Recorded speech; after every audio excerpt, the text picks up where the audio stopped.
tu en penses? Non, non, c'est vrai que c'est un programme qui est déjà tout public, qui est intergénérationnel, parce que ça fait 37 ans que cette aventure a débuté, et elle n'est pas prête de finir, la Fox a signé jusqu'à la saison 40. Voilà, et puis... Et vous êtes à bord, on est d'accord? On est à bord, Vous ouais, êtes à on bord, est à bord, mon inter est en forme. Et, voilà, et puis on vous donne aussi rendez-vous pour le deuxième long métrage qui va sortir le 23 juillet 2027. Alors il faut être un peu patient. Et voilà, c'est parti, c'est dans les tuyaux.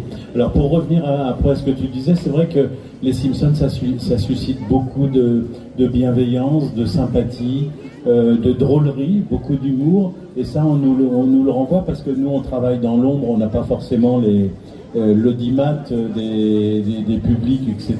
Et on se rend compte que c'est un programme qui est extrêmement populaire. Et là, on se rend compte aussi, lors de conventions, des séances de dédicaces, c'est vrai que les gens sont charmants, ils sont dans leurs petits souliers, ils sont parfois un peu tremblants d'émotion, on les rassure, on dit ben non, mais c'est tout à fait normal, hein, c'est nous, c'est nos voix.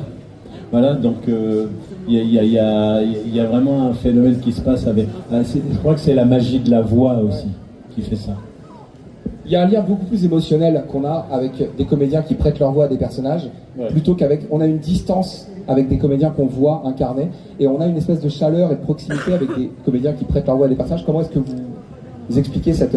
On vous voit moins et donc on est plus proche? Mais je pense que... Enfin, je continue. Je pense que la voix, elle fait davantage rêver qu'une image, en fait. Tu veux dire que ta voix fait plus rêver que ton physique, Philippe? Oui. si, je confirme. Et donc, non, la voix, c'est un véhicule de l'imaginaire. On imagine plein de choses derrière une voix. Moi, j'ai été baigné par la radio dans mon enfance, et ces voix de radio, elles ont marqué mon inconscient, mes émotions d'enfant, et donc voilà, j'allais voir des films, des westerns en version française. Moi, la voix de John Wayne, elle m'a fait rêver pendant des années, toute mon enfance. Et beaucoup plus que l'image de John Wayne, c'était sa voix française qui me faisait rêver.